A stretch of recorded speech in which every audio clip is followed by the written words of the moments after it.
Bonjour, donc nous sommes toujours à Dax, toujours au 9e week-end de la liberté, organisé par Patrick de Cazeneuve. Et là, je reçois un monsieur parfaitement passionnant, dont je vais vous dire le nom parce que j'ai oublié, monsieur Corentin de Sales. Alors, monsieur Corentin de Sales, donc c'est un Belge francophone qui est venu, saluons quand même ce déplacement, qui est venu de Belgique. Avec plaisir. Qui a donc eu des postes très importants au plus haut niveau de la politique en Belgique, donc comme cadre, qui est enseignant et qui, personnellement, me fait découvrir le transhumanisme. Alors, le transhumanisme, donc, c'est le sujet de votre conférence de tout à l'heure ? Tout à fait. Tout à fait. Alors, donc, peut-être qu'un certain nombre de personnes sont comme moi. Donc, le transhumanisme, qu'est-ce que c'est ? C'est en fait un vaste mouvement qui préconise l'amélioration de l'homme au niveau physique et mental. Et donc, il y a un véritable projet éthique et il le préconise grâce aux innovations technologiques et aux innovations scientifiques. C'est une amélioration de l'homme par l'homme, oui, grâce à ces progrès donc technologiques. On a déjà les nouvelles techniques médicales en fait. Donc on a déjà ça un peu naturellement, parce que par rapport à l'homme de Cro-Magnon, on a quand même évolué.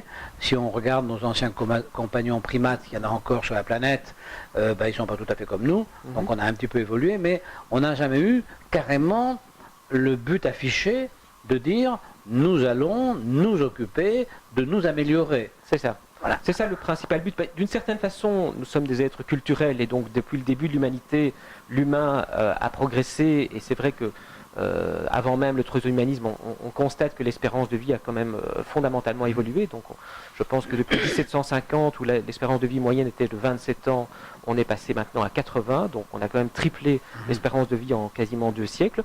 Donc il y a déjà un processus comme ça qui est à l'œuvre. Mais c'est-à-dire que traditionnellement, la médecine a toujours visé avant tout, avec le serment d'Hippocrate, à simplement restaurer les fonctions endommagées, à guérir. C'est vraiment une optique curative. Ici, on est dans une optique méliorative, c'est-à-dire qu'on veut améliorer l'humain, lui donner des aptitudes qu'il n'a pas. Et ça va jusqu'à l'intervention chimique sur la naissance, sur le tri des... Il y a effectivement, ça va jusque-là ? il y a toute une des dimensions des débats éthiques, parce qu'il y a beaucoup de débats éthiques jusqu'à présent. Il y en a beaucoup sur la génomique. Et effectivement, il y a cette question assez problématique de l'eugénisme, en fait, puisque c'est une pratique de sinistre mémoire qui a conduit à des atrocités au XXe siècle. Mais donc ça, c'est un des débats. Quant à la question de savoir est-ce qu'on pourrait déjà sélectionner de certaine façon un certain nombre de gènes qui rendent, par exemple, l'humanité plus intelligente. Ça, il y a toute une série de débats par rapport à ça. Il y a aussi la question de savoir, tiens, est-ce que si on repère des gènes de maladies graves, est-ce qu'on ne peut pas les éliminer ? Et donc c'est quelque chose qui est déjà une réalité aujourd'hui, en fait. Déjà pas mal Alors il y a la génomique, mais il y a beaucoup d'autres choses. Il y a des interventions beaucoup plus lourdes qui sont sur le corps humain et qui sont encore une fois dans l'amélioration, enfin dans une perspective qui a démarré depuis longtemps. C'est ici en France, par exemple, qu'on a créé les premiers cœurs artificiels. C'est en 2016 qu'on a qu'on a transplanté des nouveaux cœurs qui ont été conçus artificiellement par un médecin français, un certain docteur Carpentier, qui s'est associé avec l'industrie Airbus pour faire ça. Il y a 20 personnes qui ont reçu ce cœur artificiel. Mais on se rend compte effectivement, quand on regarde un petit peu la médecine, on appelle ça maintenant la technomédecine, il y a de plus en plus d'organes artificiels qui sont conçus, et on a même déjà des imprimantes en 3 dimensions qui impriment, si on peut parler comme ça, avec de la bio-encre, un certain nombre d'organes. Il y a notamment une trachée qui a été greffée à un jeune enfant, qui a été imprimée par une imprimante en 3 dimensions, en fait. Enfin, bon, oui, je vois, et donc, bien. il y a de plus en plus aussi des implants. On pense par exemple aux diabétiques qui peuvent avoir maintenant une sorte d'implant qui pose sur une partie de leur corps et qui lisent en permanence leur glycémie. Mais d'une certaine façon, tous ces ajouts font partie d'une tradition culturelle. Oui. Là, on est dans un détail. Les prothèses, comme les lunettes, sont aussi d'une certaine façon des choses qui ont été une optique améliorative. Donc la distinction entre soigner et améliorer n'est pas très fine. ce qu'on sait rarement, c'est qu'au Moyen-Âge, lorsqu'on a inventé les lunettes, ça a suscité beaucoup de protestations, notamment du côté religieux. On disait qu'on n'avait pas le droit d'attenter effectivement à la création, et si Dieu nous avait conçus sans lunettes, c'était sa volonté. Ah oui, ils n'avaient pas le droit non plus de faire de travailler sur les cadavres, etc. Bien sûr. Et pourtant, on dit quand même que l'invention des lunettes a eu des effets tout à fait révolutionnaires sur l'évolution, parce que ça a permis à des gens qui avaient atteint un certain âge, à une époque où ils étaient déjà très productifs, je parle surtout dans le monde ecclésiastique, les intellectuels de l'époque, de travailler beaucoup plus et de pouvoir faire beaucoup plus d'inventions, travailler beaucoup plus tard aussi quand le jour baissait, etc. Donc c'est toutes des innovations qui sont dans cette perspective-là aussi. Mais je suis obligé d'être d'accord avec vous, parce que le drame du vieillissement, quand on se porte bien, ce qui est mon cas, c'est de se dire, mais tout ce que je finis par savoir, je ne vais pas pouvoir le donner, c'est perdu. Et donc effectivement, si on trouvait une solution pour aller un peu plus loin, on se rend bien compte. Mais enfin, en même temps, il y a tout ce qui arrive derrière. C'est très compliqué, ce que vous évoquez. Alors, et vous dites, il y a une liaison, parce que l'étendue est immense de cette incorporation de l'homme dans un avenir technologique. Vous allez, je pense, expliquer que effectivement Google a des ambitions absolument invraisemblables à ce sujet. Vous avez dit que le patron de Google imagine que l'esprit de l'homme pourrait être inculqué à une machine, enfin l'intelligence de l'homme pourrait être inculquée à une machine. C'est ça. Oui, il y a effectivement différentes composantes dans ce transhumanisme. Moi, je pense, je vais parler des excès là tout de suite, mais que le projet en lui-même doit être accueilli dans son principe plutôt favorablement pour des libéraux. Oui. C'est un projet qui est effectivement extrêmement critiqué, qui a mauvaise presse pour l'instant, enfin qui n'est pas tellement connu. Il a mauvaise presse parce que justement, malheureusement, dans l'opinion publique, on est quand même dans une société spectacle, les seuls qui défendent un peu ces idées là maintenant sont justement la frange la plus extrémiste de ce mouvement. On peut parler de technoprophètes ou de technophiles vraiment exaltés. C'est presque une secte, quoi. Et qui, eux, promettent vraiment l'immortalité à brève échéance, et qui promettent aussi, effectivement, comment dire, de pouvoir même se désincarner. C'est-à-dire qu'il y a toutes des recherches qui sont menées sur la vieillesse, et effectivement, il y a beaucoup d'argent qui est consacré à ça, notamment sur l'étude des cellules sénescentes, et de savoir si on peut freiner leur développement, si on ne peut pas carrément même les supprimer. On étudie notamment un organisme qui s'appelle l'hydre, qui est une sorte de créature marine dont les cellules se régénèrent en permanence, en fait. Et on se dit, tiens, peut-être qu'en greffant ce type de cellules, enfin bon, il y a plein de perspectives différentes, c'est assez complexe, etc. Mais le stade ultime, c'est de se dire, tiens, mais pourquoi ne pas se débarrasser du corps ? Il y a une première optique qui consiste à se dire, tiens, mais puisqu'on peut remplacer tous les organes, autant chaque fois les remplacer. Et c'est un peu comme les vieilles voitures américaines à la Havane, en fait, qui datent des années 50, avant la révolution cubaine. Là, on remplace chaque fois les pièces, et de facto, elles sont immortelles. On peut dire ça, la même chose pour des monuments, etc. On pourrait concevoir l'être humain comme un ensemble de pièces. Ça pose quand même un peu un problème, parce que le cerveau, on ne voit pas très bien comment on pourra, et en tout cas, c'est pas demain la veille, mais à ça, il y a des gens qui essayent d'expliquer à travers toutes les dernières recherches scientifiques, et c'est le cas notamment de Raymond Kurzweil, dont je vais parler dans 30 secondes, mais qui lui dit qu'on pourrait carrément uploader, c'est-à-dire télécharger, donc transférer l'esprit du cerveau et le mettre effectivement sur un ordinateur, quitte à pouvoir le réincarner dans un autre corps qui aurait été cultivé artificiellement, ou même qui reste dans un robot, ou qui reste même dans des... Donc ça, c'est pas de la science-fiction, il y a des gens qui pensent pour de vrai. Ce point-là, c'est de la vraie science-fiction. C'est-à-dire qu'il n'y a pas vraiment de base scientifique ou technologique qui permettent de croire que ça soit crédible. En tout cas, moi, ça ne me convainc pas.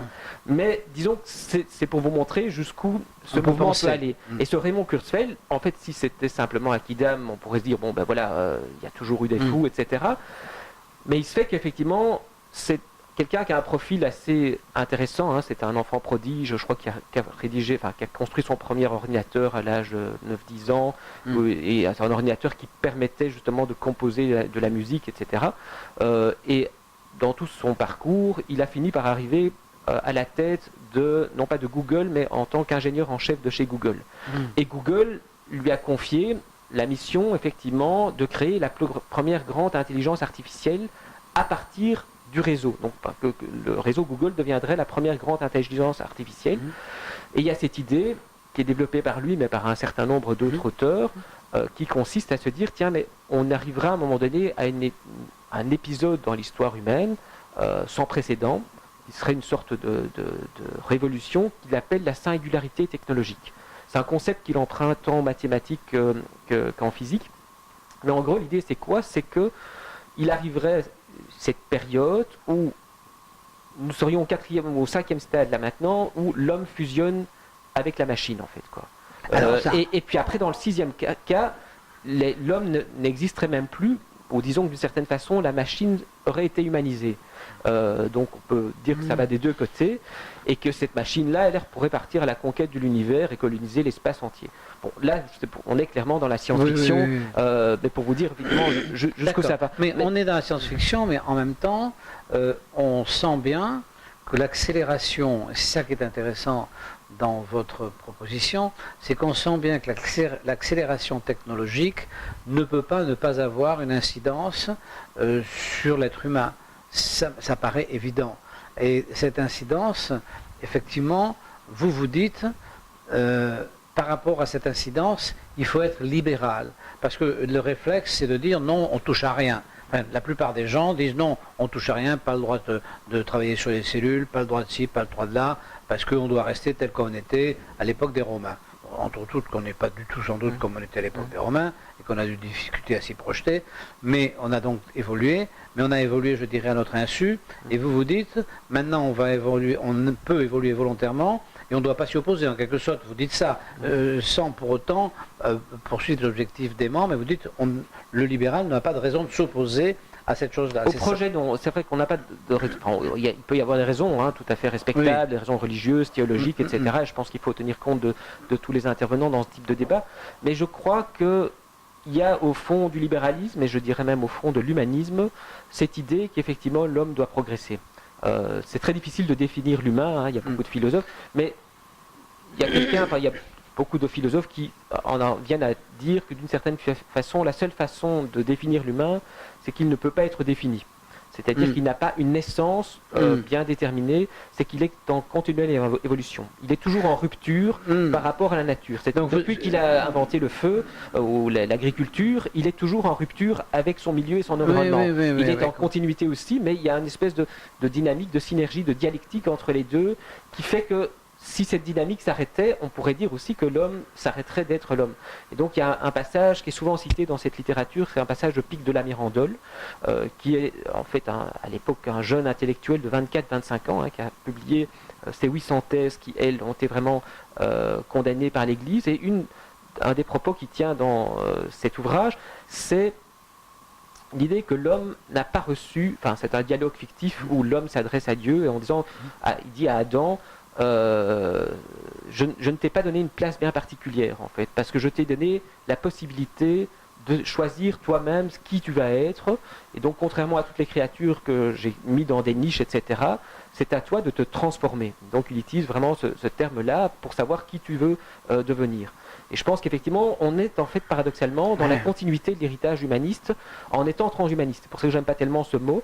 Enfin, je le préfère au mot post-humaniste, qui est utilisé par la frange extrémiste, qui consiste à dire que là on s'affranchit, on sort tout à fait de l'humain, mais peu importe un petit peu ici le vocabulaire, il y a effectivement, je crois, une lignée humaniste qui peut être respectée. Alors, il y a des dangers évidemment, parce qu'en fait, au total, quand on regarde un petit peu ce mouvement, on voit qu'il y a des bases idéologiques, des tendances assez diverses, il y a une tendance libérale aussi, mais on peut craindre aussi que ce mouvement, même s'il est condamné par beaucoup de monde, puisse être à un moment donné récupéré par plutôt des collectivistes ou des étatistes, parce qu'il y a aussi la possibilité de déployer un agenda plutôt socialiste ou communiste de cette façon-là aussi. Parce que si on imagine qu'il y a un pouvoir très centralisé qui maîtriserait toutes ces techniques, et qu'on pourrait appliquer par exemple les techniques eugéniques, les techniques génétiques dans une visée eugéniste en fait, on pourrait arriver à un vieux rêve des socialistes qui disent qu'on ne sait rien faire contre la fameuse loterie naturelle, puisqu'on est tous avec des talents différents, mais il faut chaque fois les compenser par des politiques de redistribution. Enfin, en tant que libéral, j'ai rien contre le fait qu'évidemment il faut aider les plus démunis, etc. Mais on sait quand même que toutes ces politiques redistributives, telles qu'elles ont été conçues dans beaucoup de gouvernements, etc., ont beaucoup plus d'effets pervers en tant que tels. Alors ici, ils iraient un pas plus loin en se disant, tiens, mais pourquoi ne pas créer l'égalité dès le départ, de créer déjà une égalité biologique, avec tous les gens qui sont identiques. Et donc là, je crois que ça va fondamentalement à l'encontre, évidemment, de la perspective libérale qui consiste à se dire que on est vraiment riche de notre diversité et que non seulement une diversité des talents qu'on a, mais que c'est grâce aussi à cette diversité de talents qu'on a une diversité de milieux sociaux, une diversité de culture, une diversité d'opinions, même une diversité de partis et de doctrines politiques, parce que je crois que le libéral, en tant que libéral, est favorable au pluralisme idéologique. Absolument. Mais oui, c'est vraiment très intéressant. Mais la question que vous posez, il y a un préalable. Il faut donc croire à l'idée qu'une transformation accélérée de l'homme, non pas de sa pensée, mais de sa réalité, de son corps, pourrait être effective.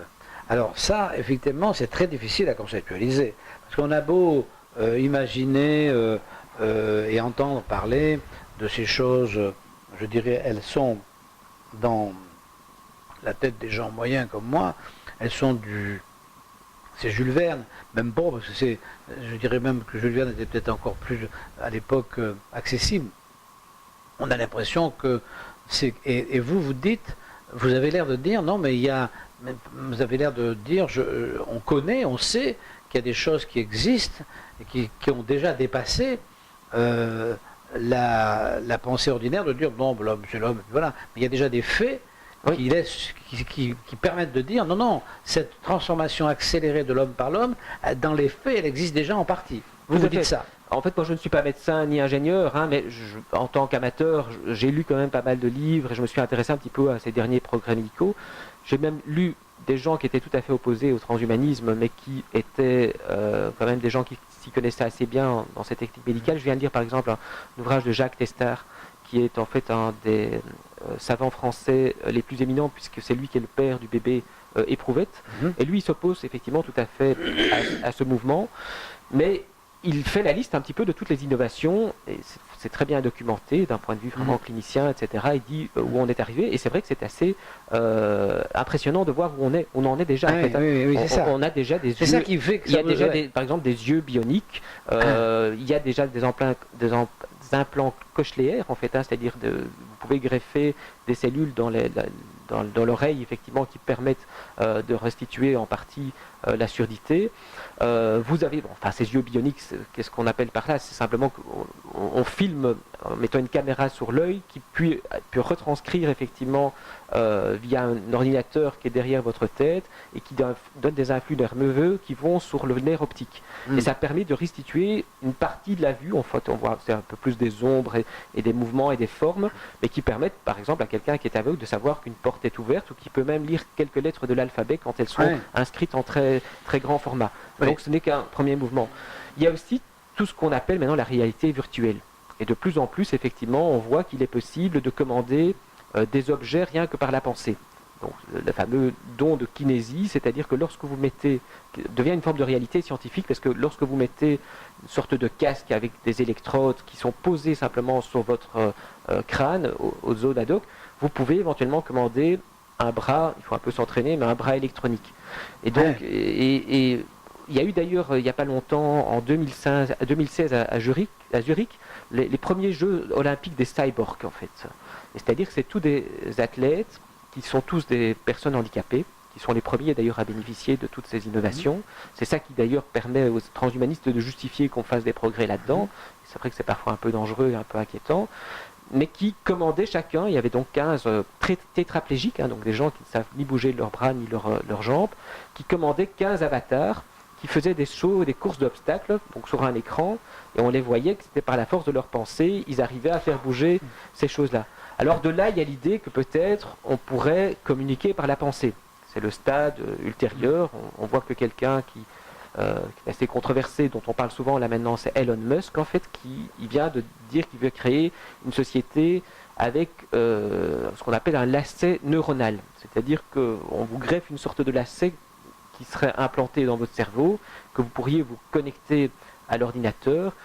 Et le but, c'est que plus tard, on n'en est pas encore du tout là, que vous puissiez envoyer des mails ou téléphoner comme ça, ou alors d'avoir des puces où vous consultez Internet à travers votre tête, rien que par la force de la pensée. Alors, et c'est évidemment tout ce champ qui est en train de se développer, qui est très vaste, qui est très vaste, bon, et qui n'est pas sans danger, parce que c'est difficile de faire la part entre la réalité et le charlatanisme. C'est un peu... c'est ça. Mais bon, il y a quand même effectivement un certain nombre de choses qui existent, qui font qu'on ne peut pas rejeter cette perspective. Donc vous posez la question. Et alors, je pense qu'il y a justement un certain nombre de valeurs importantes. Il y a une question à poser. Ça, c'est clair. Alors, l'idée effectivement qu'on pourrait échanger par la pensée, c'est à la fois très pratique, mais en même temps très inquiétant, parce que ça veut dire qu'évidemment, en tant que libéral, moi, je suis très attaché à mon intimité, à ce qu'on appelle notre fort intérieur, en fait, quoi. Alors, on est déjà envahi constamment sur Internet, sur les réseaux sociaux, pendant qu'on travaille, etc. On reçoit des alertes, etc. Enfin, c'est à nous de nous discipliner aussi. Ici, maintenant, s'il y a des gens qui viennent nous interpeller dans notre cerveau, alors pendant qu'on est en train de faire tel ou tel type d'activité, non seulement c'est effectivement une atteinte, je pense, à mon intimité, mais en plus, je crois que c'est un facteur de distraction et, comment dire, qui permettrait, enfin, qui aurait pour effet négatif que les gens finiraient de plus en plus à penser tous la même chose, en fait, quoi. Puisque si quelqu'un peut envahir leur pensée, c'est sûr qu'il y a totalement et c'est ce qu'on constate un petit peu dans les moteurs de recherche de Google. Quand vous faites une recherche, à peine avez-vous marqué 4 ou 5 lettres, qu'on vous suggère déjà la chose que vous devez rechercher. On vous met déjà sur des rails. Et donc, même si Internet, l'invention en tant que telle, permet de créer une énorme diversité, il y a aussi une autre force qui tend à l'uniformisation et l'harmonisation. Alors, ce que j'avais pas très bien à saisir, c'est... parce que moi, excusez-moi, je débarque. Pour moi, c'est un sujet que je ne connaissais pas. Non, mais on est tous en train de débarquer. Je connaissais pas. Donc, j'espère comprendre un petit peu. J'accepte l'idée qu'on puisse transformer l'homme de manière accélérée par la technique. Et là, se pose la question, est-ce qu'on est pour, est-ce qu'on est contre? Et la question essentielle, c'est, dans le fond, c'est celle-là, est-ce que l'État doit intervenir? Parce que nous, on est là, on est des libéraux, donc les libéraux, ça dit, bon, la liberté est l'idéal.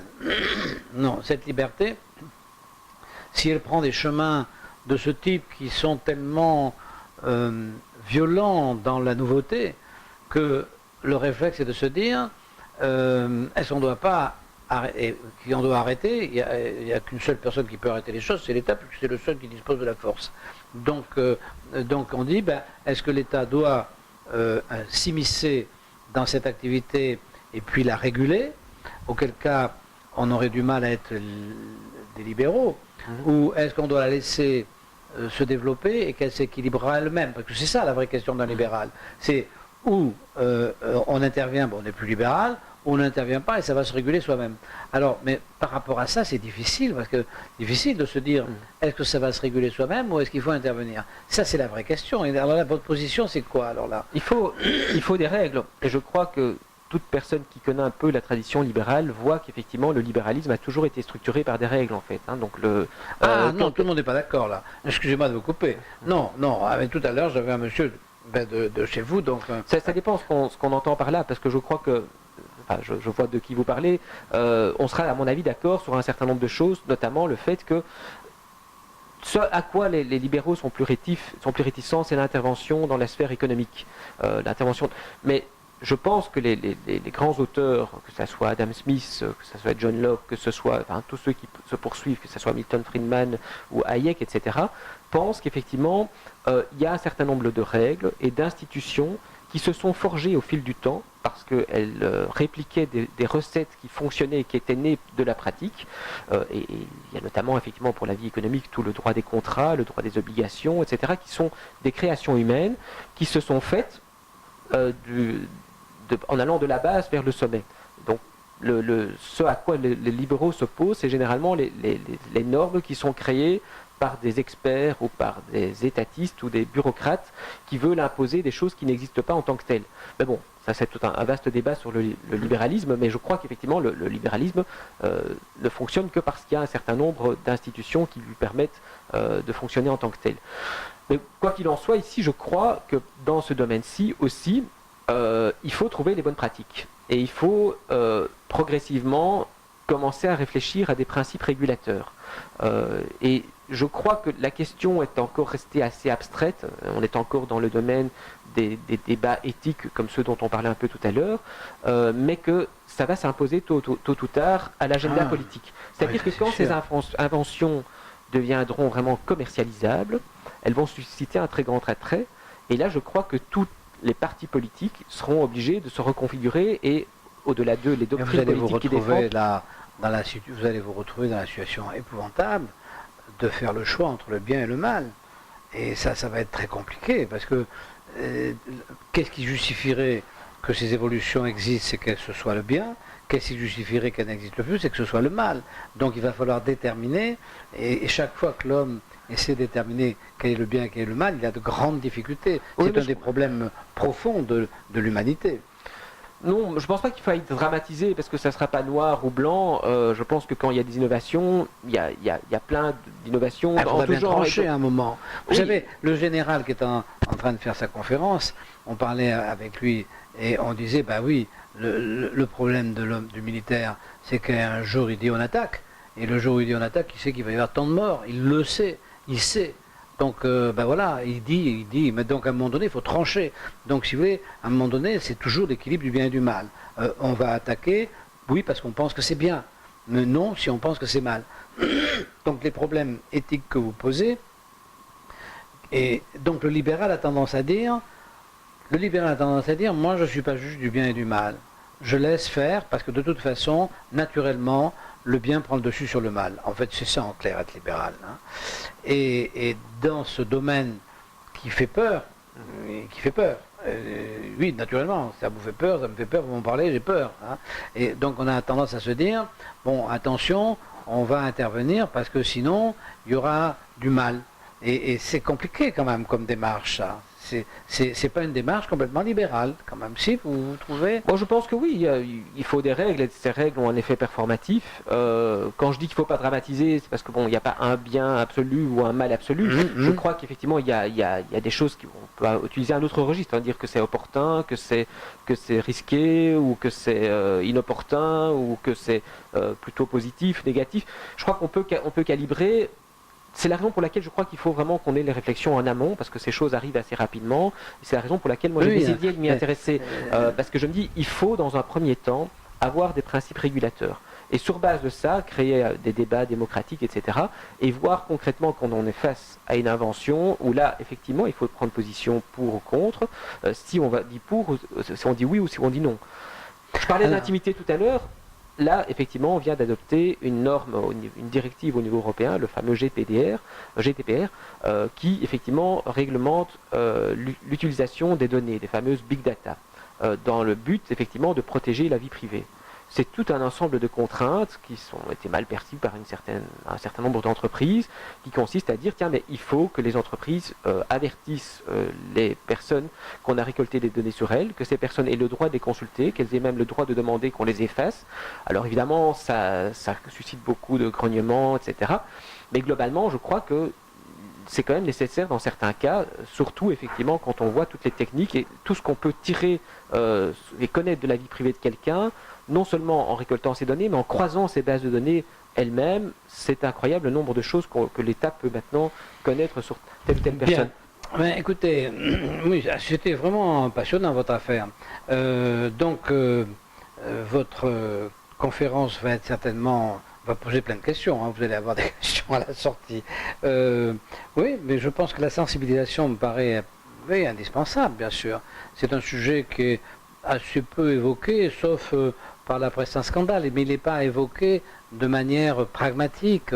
On ne lit pas grand-chose, je dirais, sauf sans doute dans les revues scientifiques, mais dans les revues de tous les jours, on ne lit rien de vraiment pondéré sur ce genre de sujet. Et oui, ben effectivement. Ça reste encore assez abstrait, hein. C'est pas encore très concret dans la vie des gens, mais je crois que ça arrivera à un moment donné. Utilisé, du fait que c'est abstrait, c'est fatalement utilisé par des gens qui ne sont pas toujours bienveillants, et donc effectivement. Mais écoutez, alors je suis vraiment tout à fait ravi d'avoir appris tout ça. Alors, pour moi, c'est vraiment... je débarque là. Hein, je suis vraiment l'intervieweur, pas informé. Hein. Non, donc... peut-être qu'on va faire des progrès, et puis que, en tout cas moi, et puis que dans les années à venir, si vous revenez, je serai plus apte à comprendre ce que vous me dites. Peut-être pas, parce que si vous avez eu des implants cérébraux, vous serez encore plus actif que maintenant. Et dans le prochain interview qu'on fera dans un siècle, là vous aurez... si je suis dans un siècle, je serais content d'avoir déjà. Ou c'est peut-être que vous serez dans un ordinateur. Hein, donc c'est pas, je sais pas qui sera joli. Mais donc, si vous voulez, effectivement, ça va être un peu compliqué. Mais bon, oui, c'est les perspectives. Les perspectives sont... enfin bon, tant qu'on est dans le domaine de la science-fiction, bien que, on finit toujours par rejoindre la science-fiction. C'est ça qui est terrible, c'est que que ce soit dans le bien ou dans le mal, contrairement à ce qu'il croit, l'imagination de l'homme est toujours inférieure à ce qu'il finit par réaliser. Oui. C'est ça qui est incroyable. Alors donc, on voit ça par exemple, la boule de cristal au Moyen-Âge, c'est devenu la télévision en fait. Ou le tapis volant qu'on retrouve dans les contes des Mille et une nuits. C'est moins bien que les avions Airbus qu'on fait maintenant en fait. Hein. Donc c'est vrai que ce qui est fantaisiste aujourd'hui devient la réalité de demain. Quand la télévision est arrivée, donc moi j'étais là, donc on dit que c'est les années 60, un truc comme ça, 55, bon. Alors c'était des monstres. Hein, et mon père, qui était un homme assez âgé, était en 1900, il m'a dit, écoute, Henri, ta télévision, tu vois, c'est beaucoup trop gros chez nous. Alors quand on pourra la mettre comme un tableau sur un mur, j'en achèterai une. Bon, malheureusement, il est décédé, mais aujourd'hui, vous achetez une télévision, la prochaine mur terminé. Hein. Donc ça s'est passé. Oui. Donc si vous voulez, c'est un truc... oui, donc si vous voulez, la pensée de l'homme est toujours inférieure à ce qu'il finit par arriver à faire. C'est ça qui est fou. Donc ce que vous dites, c'est effrayant dans la mesure où peut-être que c'est en dessous de ce qui peut se passer. Donc, oui, et là-dedans, le libéralisme, effectivement, ça paraît un peu compliqué, oui. Non, je crois que ça doit rester un gouvernail, en fait, qui nous prémunit contre un certain nombre de dangers. Bon, enfin, il y a assez peu de chances que je rentre dans une secte de ce type, parce que c'est pas trop ma tasse de thé, mais je suis très content d'avoir été informé de tout ça, et puis je suis très content que ça va faire drôle, là, c'est un peu déstabilisant votre opération. Très intéressant. Merci d'avoir interviewé. Je vous en prie, très intéressant. Nous allons dire donc au revoir à tout le monde et puis à une prochaine fois. Au revoir.